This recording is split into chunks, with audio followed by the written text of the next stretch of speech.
When I was 22 years old, I went to a new doctor in my new town of San Francisco, and I said to my doctor, "Doctor, you've got to help me do something about this head pain." I had been suffering from migraines for at least the past 5 years at that point. "Well," he said, "I think you need to stop drinking alcohol." Okay, I looked at him astonished. It's not that I drank more than my friends, a bunch of other professionals in our early 20s and the late aughts, which is to say entirely too much. In any case, it didn't matter because what he said next to me was, "Well, look at your last name. You are Irish. You know how the Irish are with their alcohol." I left his office thinking to myself, did I really just hear that? My first experience as a white person with racism against me? Am I really more likely to be an alcoholic because of my Irish heritage? What is this, the 1860s? I was stunned, and I didn't go see him again, and his statement about my heritage actually blocked me from hearing something I needed to hear. Not necessarily that I was an alcoholic per se, though I'd be the first to tell you that my relationship with alcohol wasn't exactly healthy, but that drinking alcohol was a clear trigger for my migraines. It would take pretty intense pain and 10 more years for me to actually heed his advice and stop drinking alcohol altogether. This experience, this mild racism at my Irish heritage, is kind of funny, honestly. And it's an example of lots of my experiences with oppression. I'm an immigrant, but a white one from Canada, who experiences minor annoyances like people laughing at the frequency in which I say sorry, or hearing that our future president wants to take over my homeland. But for the most part, I blend in, I have citizenship, nobody tells me that I need to go back home. I'm transgender, but many people just see me as a guy, a short one. I get this, and get this, I used to be seen as a lesbian, and now people see me as a straight guy, so I leveled up twice. I got that sweet patriarchy upgrade. So yeah, I experience transphobia, but it's more the form of people being in shock to hear that I'm trans, or referring to my cisgender wife as regular. This happened to me this week, anyhow, compared to me. But I don't, it's funny, right? But I don't fear for my life the way many transgender women, and particularly transgender women of color do, when going out on a date or getting a job or just trying to live their lives. Heck, I've experienced gender discrimination, but I don't anymore. Nothing has made me more of a feminist than seeing the ways I've been treated with so much more respect as a man. And I've struggled financially in my life. I've spent a year without health insurance in my 20s and didn't know if I would make rent. But I came from a wealthy enough background that I went to a private school and an Ivy League college and blended in with the upper middle class, whether I'm broke or not. And my migraines have been the same, a kind of invisible disability. So when I talk of justice, I have a particular bias, one that reveals what you might call my social location as a person with an immense amount of privilege. And yet, sometimes it feels like the distance between me and the next level of privilege is inconceivable. You might have heard that on Friday, our incoming president seems to be able to get away without any real consequences to his hush money trial. He was sentenced last week and received an unconditional discharge, meaning he faces no fines, no supervision or probation or incarceration for what he's done.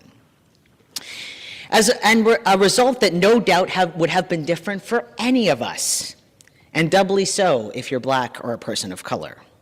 But no, our legal system has once again showed us that if you have enough money, enough power, enough connections, you don't have to face consequences, even if you are found guilty, even if you are a felon.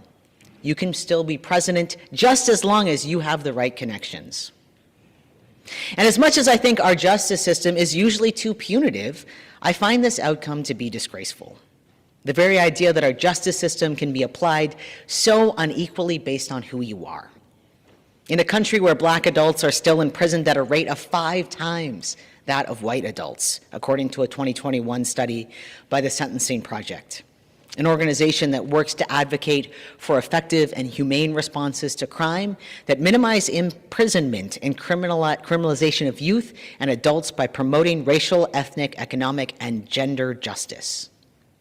Justice. There's that word again.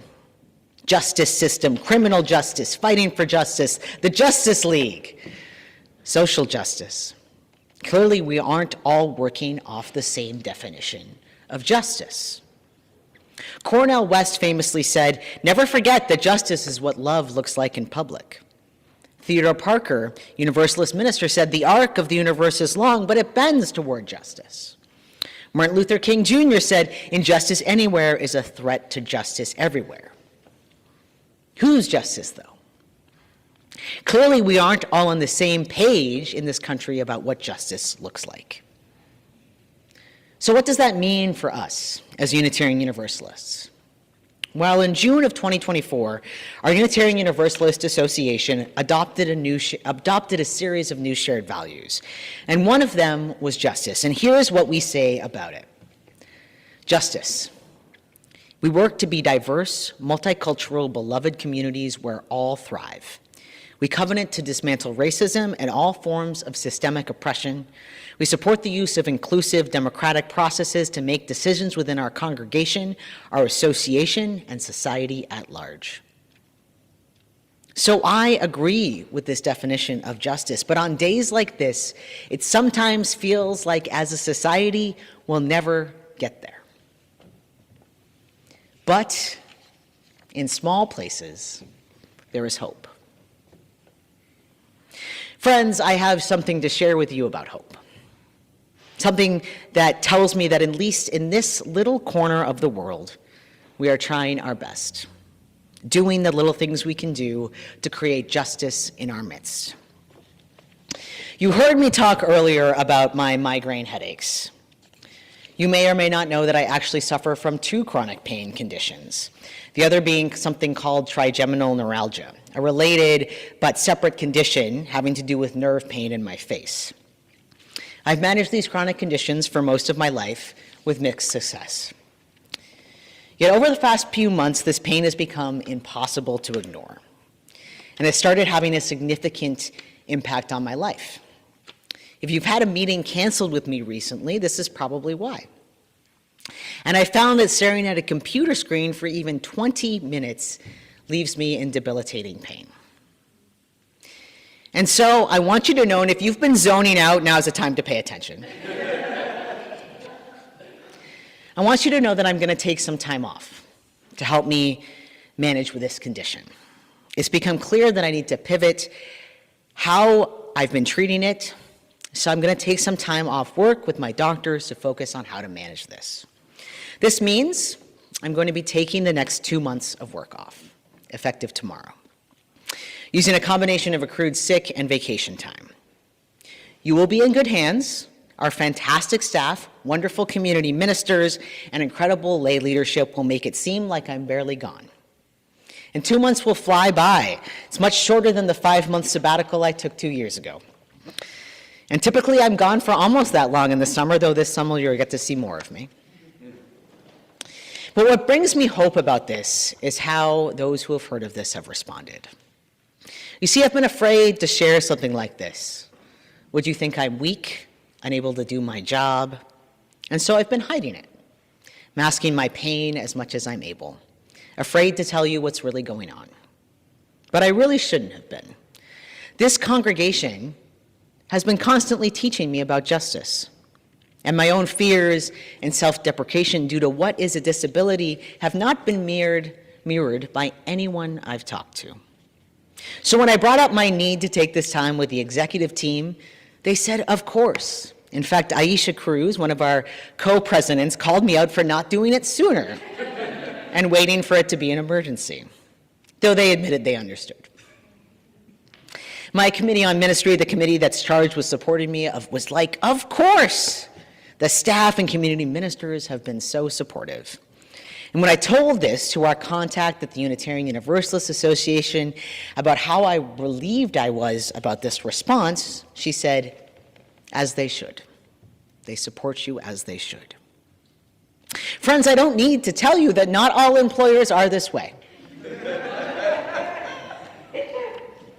Many of you have shared about your disabilities with me and how it's impacted you, and in your workplace and in all areas of your lives. And perhaps most poignantly here, many of my colleagues, other ministers, have shared about how hard it is for them to take time off. But so far, I've been pretty proud of the culture we've built here, that you've built. We worked to be diverse, multicultural communities where all thrive. Yes, we have work to do. We always will, especially on that multicultural part. But we are creating a community where our values of justice, even extend to our staff. To me, which is no small feat. When new members are welcome into this congregation, we say that we make space for each other even when we can't follow through. And I hope that has been true for you, like it has been true for me. And as we head into this next presidential administration with all that comes with it, with the fears that many of us have as members of impacted communities and not, and the concern we see for what might be done, we have to recognize that this is a marathon, not a sprint. Our reading this morning from a meditation manual on addiction, published by the UUA Publishing House, Skinner House Press, has lessons for us all. That the world is on fire, literally. The impacts of climate change are coming fast, and yet sometimes that urgency has to take a back seat to the slow and steady calm that comes with our own personal healing, as we create the garden of beloved community that Dr. King imagined. This experience has taught me that I am of no use if I push myself through the pain, as I've been doing for far too long. I simply cannot contribute to justice as we envision it if I'm not recognizing that justice includes all people thriving in our communities, including me, including you. There's a tension though, right? We talk a lot about what we need to do to create justice in our world, and it is urgent. Yet sometimes we have to care for ourselves to care for the world. There's this idea that I love about justice work being like music. When a choir holds a long note, they all need to take breaths at different times in order to be able to continue the music. And it's the same, right, for justice work. I need to take my breath right now so that you can take one later. I want to end this morning from this perhaps a little disjointed sermon, but this truly real sermon, by reminding you that I love you, that you constantly teach me about love and justice, and I look forward to when we'll be together again. May it be so. Let us say together, Amen. Amen.